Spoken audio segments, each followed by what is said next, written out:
Gold, trusted gold buyers. మీరు తాకట్టు పెట్టిన బంగారాన్ని విడిపించి ఈ రోజు ఉన్న మార్కెట్ ధరకు కొనబడను. మనం నల్లమల్ల ఫారెస్ట్లో ఉన్నాం. నల్లమల్ల ఫారెస్ట్లో ఇక్కడ ఎలాంటి జంతువు వచ్చినా ఆఫీసర్కి పూర్తిగా తెలుస్తుంది. ఇక్కడ నీటి కోసం జంతువులు వస్తుంటాయి, ఏ సమయంలో వస్తాయి, ఏ విధంగా ఉంటాయి అనే విషయాన్ని ఇక్కడ సీసీ కెమెరా ద్వారా చూస్తుంటారు. అక్కడి నుండి ఆఫీసర్ చెప్పగానే వాటి మీద ఎవరు దాడి చేసినా లేదా వాటికి ఏమి హాని జరిగితే వెంటనే అలర్ట్ అవ్వడానికి ఇక్కడ చుట్టూ సిబ్బంది ఉన్నారు. వాళ్ళతో పాటు ఇక్కడ మహిళా బీట్ ఆఫీసర్స్ కూడా ఉన్నారు. వీళ్ళు ఏ విధంగా అడవిలో బీట్ చేస్తుంటారు, వాళ్ళకున్న కష్టాలు ఏంటి, నష్టాలు ఏంటి విషయాల్ని వాళ్ళతో పాటు ఇక్కడ ఉన్న ఆఫీసర్ గారు ఉన్నారు, ఆయన అడిగి మరో తెలుసుకుందాం. సార్ నమస్తే అండి, రవి గారు.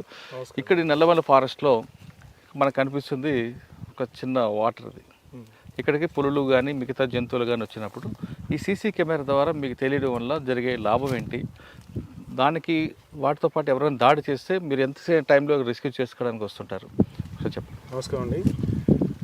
మొదటగా ఇది టైగర్ రిజర్వ్లో అంటే అన్ని టైగర్ దీన్ని ఈ సర్వేలెన్స్ అంటారండి.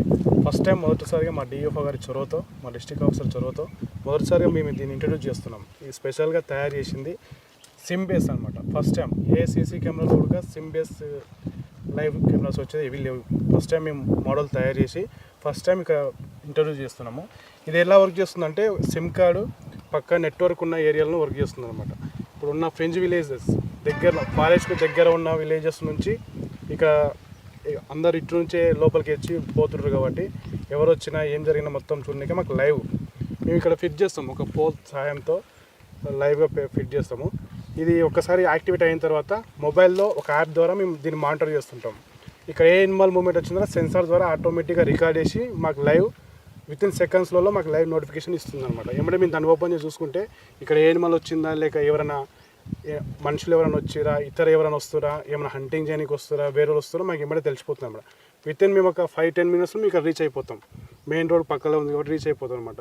ఇక్కడ ఏమైనా ప్రాబ్లం ఉన్నా, ఇంకోటి ఏంటంటే ఇక్కడ ఏ ఎనిమల్ ఏ టైంలో వస్తుంది, వాటి బిహేవియర్ ఎట్లా ఉంది, ఏ మొత్తం మేము లైవ్ కెమెరా ద్వారా చూడవచ్చు అనమాట. ఓకే, ఈ ఫారెస్ట్లో ఇలాంటివన్నీ పెట్టారండి?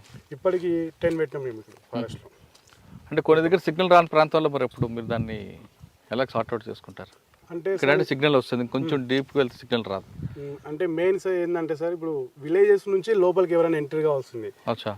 కాబట్టి మేము విలేజెస్ చుట్టూ మా బౌండరీస్ ఎక్కడెక్కడ ఉన్నో అక్కడే పెడుతున్నాం అనమాట. అప్పుడు మాకు ఈజీ అర్థమవుతుంది లోపలికి ఎవరు వస్తారు, ఎవరు పోతారు, ఏ ఎనిమల్ ఎక్కడ పోతుంది. విలేజ్ ఫారెస్ట్ నుంచి విలేజ్లోకి ఇప్పుడు దాడులు జరుగుతుంటాయి కదా, ఏ ఎనిమల్ బయటకు వస్తుందా, ఏమొస్తుందో మాకు ఈజీ ఐడెంటిఫై అయిపోతుంది. నెక్స్ట్ మేము దాన్ని బట్టి ఏం చేయాలో మేము నెక్స్ట్ దాన్ని డిసైడ్ చేస్తాం. దీనికి ఆడియో కూడా పెట్టడం వల్ల ఉద్దేశం ఏంటండి? ఆడియో అంటే సార్ ఇప్పుడు మేము సడన్గా మేము ఇక్కడ ఉన్నాం, మాకు సిగ్నల్ లేదు, దీని ద్వారా మాట్లాడితే మా ఆఫీసర్కి ఏమైనా తెలిసిపోతుంది. ఇక్కడికి వచ్చి మాట్లాడచ్చు. మేము ఇక్కడ ఉండి మేము యాక్టివేట్ చేసినప్పుడు సార్ మనం ఇప్పుడు మాట్లాడే మొత్తం రికార్డు అక్కడ మా ఆఫీసర్ అందరూ చూస్తారు అనమాట. ఈజీగా మెసేజ్ పాస్ అవుతుంది అనమాట. మేము వెళ్ళాలి అక్కడ పోయి మళ్ళీ వాళ్ళకి చెప్పాలి ఏం అవసరం ఉండదు. మేము ఇక్కడ వచ్చి మీకు ఈ లొకేషన్లో మాకు ఈ ప్రాబ్లం ఉంది, మాకు ఇది కావాలని చెప్తే ఇమీడియట్గా అక్కడ నుంచి రెస్పాండ్ వస్తుంది. ఇది పెట్టిన తర్వాత ఎన్ని యానిమల్స్ మీకు ఇది రికార్డ్ అయ్యండి? ఎక్కువగా ఏది కనిపిస్తున్నాయి? ఎక్కువ హెర్బియోస్ వచ్చినాయి. స్లేట్ బీర్ ఒకసారి వచ్చింది. హెర్బియోస్ బాగా నైట్ టైం వాటర్ దానికే సామర్స్ ఎప్పుడు ఈ మడ్ ఏరియాలలో బాగా రెస్ట్ తీసుకుంటాను నైట్ టైము. తర్వాత ఈ వైల్డ్ డాగ్స్ కూడా బాగా వచ్చినాయి. అన్ని వాటి మూమెంట్స్ మాకు ఒకసారి వైల్డ్ డాగ్ హంటింగ్ కూడా వచ్చింది, ఇందులో వీడియో రికార్డ్ అయింది మొత్తం. ఇప్పుడు లోకల్గా తిరుగుతుంటారు కదా పశువుల కాపర్లు, వాళ్ళు వస్తుంటే కూడా మేము ఐడెంటిఫై చేసి ఇంకోసారి ఆ ఏరియాకి వెళ్ళొద్దని మేము మాకు ఈజీ అయిపోతుంది చెప్పడానికి వాళ్ళకు కూడా. ఇప్పుడు మనం ఉన్న ఏరియా వాటి తిరిగే ఏరియా ఏరియా ఈ ప్రాంతంలో మనుషులు రాకూడదు ముందే అలర్ట్ చేస్తారా? ముందే అలర్ట్ చేసేస్తాం మేము. ఒక అబ్బాయి అంటే ఒక పర్సన్ ఇక్కడ వచ్చిందంటే మాకు ఐడియా వచ్చేస్తుంది. నెక్స్ట్ టైం ఆ ఏరియాకి ఎందుకు పోయినా వెళ్ళొద్దని మేము చెప్పేస్తాం. అతను భయం ఉంటుంది, నెక్స్ట్ టైం అక్కడ వెళ్ళొద్దు అని. ఎందుకంటే వాటర్ ఏరియా కాబట్టి ఎనిమల్స్ అని చుట్టుపక్కల జరుగుతుంది. ఏ టైంలో ఎక్కువ వస్తుంటాయి? Morning, evening time. Night time అంతా ఇక్కడ నైట్ టైం కూడా రికార్డ్ అవుతుంది ఇక్కడ. ఇది నైట్ విజన్ కెమెరా. ఇప్పుడు వరకు చూస్తున్నాం ఫారెస్ట్ డిపార్ట్మెంట్లో కేవలం మనుషుల ద్వారా కాకుండా టెక్నాలజీ కూడా తీసుకొచ్చారు ప్రస్తుతం రోహిత్ రెడ్డి గారు.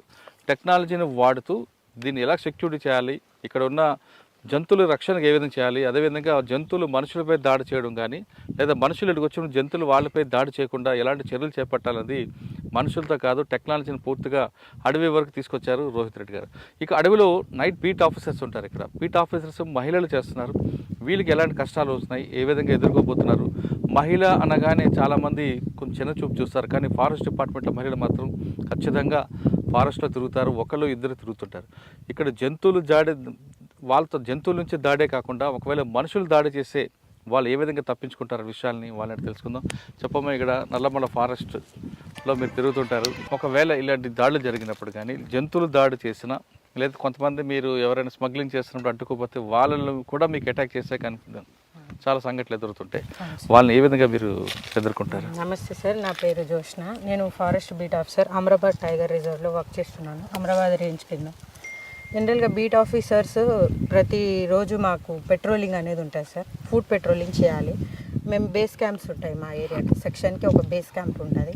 ఆ బేస్ క్యాంప్లో వాచర్స్ ఉంటారు మాకు అసిస్టెంట్స్గా, తోడుగా. ఒక్కరే వెళ్ళలేం కదా, వైల్డ్ లైఫ్తో థ్రెట్ ఉంటుంది, పీపుల్తో కూడా థ్రెట్ ఉంటుంది. కాబట్టి మేము వాచర్ సహకారంతో మంత్లీ 26 days పెట్రోలింగ్ అనేది చేస్తాం. ఫుడ్ పెట్రోలింగ్ 26 days మేము రోజుకి ఎన్ని కిలోమీటర్ తిరగాలి? మేము మినిమం 2 to 5 kilometers డెఫినెట్గా తిరగాలి.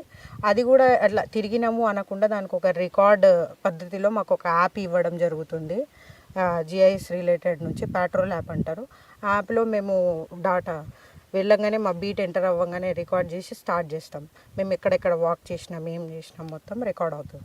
ఇన్ కేసు నడుస్తున్నప్పుడు సాంబారు అడుగులు కానీ పగ్మార్క్స్ కానీ వాట్ ఎవర్ అది ఏమున్నా అందులో ఫెసిలిటీ ఉంటుంది. వాటర్ బాడీ అయినా న్యాచురల్ వాటర్ బాడీయా కాదా, ఇక్కడ ఎంక్రోచర్స్ ఉన్నారు అనుకోండి, ఎన్ని సంవత్సరాల నుంచి ఎంక్రోచ్ చేస్తున్నారు, ఎవ్రీ డీటెయిల్ క్యాప్చర్ చేయడానికి ఇందులో ఆప్షన్స్ అన్నీ మాకు ఆల్రెడీ యాప్ ప్రిపేర్డ్గా ఉంటుంది.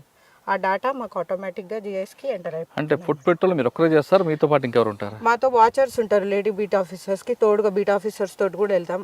వారం ఒక సెక్షన్ ఆఫీసర్స్తో కలిసి వెళ్తాం. రేంజర్స్ కూడా పార్టిసిపేట్ చేస్తుంటారు. ఎవ్రీథింగ్ ఫుడ్ పెట్రోలింగ్ చేస్తాం. 26 days అయితే చేస్తాం. మంత్లీ 30 daysలో 26 days మాకు మినిమం టార్గెట్ అనమాట. పెట్రోలింగ్ చేసినప్పుడు మేము ఏం నోటీస్ చేసినా ఇందులో క్యాప్చర్ చేయాలి. థ్రెట్ అంటే యానిమల్స్ నుంచి థ్రెట్ ఉంటుంది కోర్ ఏరియాస్లో. ఇప్పుడు బీట్ ఆఫీసర్స్ ఎలా అంటే యానిమల్స్ని మూమెంట్ని డిస్టర్బ్ చేయకుండా ఉండాలి. ఆఫ్టర్ 5 వెళ్ళడం వల్ల హ్యూమన్ ఇంటర్ఫియరెన్స్ అవ్వడం వల్ల అవి డిస్టర్బ్ అవుతాయి వైల్డ్ యానిమల్స్. సో కొన్నిసార్లు ఛాన్సెస్ ఉంటాయి అన్నమాట అటాక్ చేయడానికి. ఎస్పెషల్లీ స్లాత్ బీర్, ఎలుగుబంటి అటాక్ చేస్తాయి. సాయంత్రం పూట అలా వెళ్ళడం కానీ, ఎర్లీ మార్నింగ్స్ వెళ్ళడం కానీ, అలా వెళ్ళినప్పుడు అటాక్ చేస్తాయి. సో టైం బేస్డ్గా వెళ్ళి చూడాలి. కొన్నిసార్లు మార్నింగ్ కూడా చేయాలి. ఎందుకంటే ఇప్పుడు బఫర్ ఏరియాలో ఎంక్రోచర్స్ ఉంటారు కదా, పొలాల వాళ్ళు ఉచ్చులు పెట్టకుండా చూసుకోవడం, స్నేర్ సర్చింగ్ అంటారు. అది కూడా ఒక యాక్టివిటీ మా దగ్గర, అది కూడా చేస్తాం. ఇంకా ఏదైనా ఇప్పుడు సపోజ్ ఒక పగ్ మార్క్ కానీ వాటి ఫీసెస్ ఉంటాయి, అది మనం స్కాట్ అంటాం, అది నోట్ చేసేసి కెమెరాస్ ఫిక్స్ చేయడం. కెమెరాస్ ట్రాప్స్ అనమాట. ఆపోజిట్లో కెమెరాస్ పెడితే రికార్డ్ అవుతాయి కెమెరాలో. 1 month డేటా, వీక్లీ డేటా కూడా సబ్మిట్ చేస్తారు. కెమెరా టైగర్ మూమెంట్ ఎలా అది కూడా చేస్తారు. With the help of watchers చేస్తాం. మీరు ఈ సర్వీస్లో ఎప్పుడైనా జంతువుల దాడులు జరిగాయా? జంతు దాడులు అంటే అలర్ట్గా నేను వర్క్ చేసే ఏరియాలో జరగలేదు, కానీ సమ్ అదర్ రేంజ్లో దాడులు అంటే విలేజర్స్ని దాడి చేశాను. మీరు అడవిలో తిరుగుతారమ్మా, అవును సార్. అడవిలో ఉన్న జంతువులతో ప్రాణభయమా, అది అడవి బయట ఉన్న మనుషుల్లో కనబడే మృగాలు ఉంటాయి వాటితో భయం మీకు? యాక్చువల్గా అయితే జంతువులతో కంటే మాకు పబ్లిక్తోనే భయం ఎక్కువ ఉంటుంది యాక్చువల్గా. ఎందుకంటే మేము యాజ్ పర్ నేనైతే బఫర్ ఏరియాలో వర్క్ చేస్తా. ఎంక్రోచర్స్ ఉంటారు, వాళ్ళని అలర్ట్ చేస్తూ ఉండాలి. అడవి నరకొద్దు, చెట్లు నరకొద్దు, పక్కకి జరుపుకోవద్దు, ఎక్స్టెన్షన్స్ చేయొద్దు, పొలాలు ఈడ్ వరకే చేసుకోవాలి, ఎంట్రీ చేయొద్దు, ఎంట్రీ వల్ల ఏంటి అనేది అవేర్నెస్ చేస్తూ ఉండాలి వాళ్ళకి. సో దానివల్ల కూడా వాళ్ళకు ఒక అవగాహన చేస్తుంటే, మేడం రెగ్యులర్గా తిరుగుతుంది, ఏం చేయొద్దు, వేటకు వెళ్ళొద్దు అట్లా అనేసి ఒక భయం ఉంటుంది అన్నమాట. రెగ్యులర్గా వాళ్ళకి ఒక ఇంటరాక్షన్ మనం క్రియేట్ చేసుకోవాల్సి. ఆ క్రమంలో మీ మీద ఎప్పుడైనా ఎదురు తిరిగారా? ఏం తిరిగారు, అంత రూట్లెస్ అయితే లేరు ఫ్రాంక్లీ స్పీకింగ్. వాళ్ళకి ఇంకా గట్టిగా రూల్స్ ఏం తెలియవు కాబట్టి మనం అవేర్ చేస్తూ ఉండాలి. ఇంకా వాట్ ఎవర్ మనం ఎట్లా అప్రోచ్ అవుతాం అనేది మ్యాటర్స్. ఈ టెక్నాలజీ వాడడం వల్ల మీకు పని భారం తగ్గింది అనుకోవాలా? పని భారము అంటే పని చాలా బెటర్, అంటే ఈజీ వే ఆఫ్ ట్రాకింగ్ అనమాట. ఒఫెన్స్ని జల్దీగా ట్రాక్ చేయొచ్చు మనం. ఇప్పుడు వెళ్ళి సార్ని పిలుచుకొచ్చి ఇక్కడ అయింది అఫెన్స్ జరిగే బదులు ఇటువంటి టెక్నాలజీస్ ద్వారా అప్డేట్ వెంటనే వెళ్ళిపోతుంది. సో దట్ మేము ఈజీగా అఫెండర్ని పట్టుకోవడం కానీ వాళ్ళని అలర్ట్ చేయడం వల్ల ఏమైతే నెక్స్ట్ టైం చేయొద్దు, వీళ్ళు ఫాస్టెస్ట్ ఉన్నారు అని చెప్పేసి వాళ్ళకి ఒక ఐడియా వచ్చేస్తుంది. టైగర్ రిజర్వ్లో ఎంట్రీయే తప్పు కాబట్టి సార్ వాళ్ళందరూ ముందే పెట్టేస్తారు కెమెరాస్.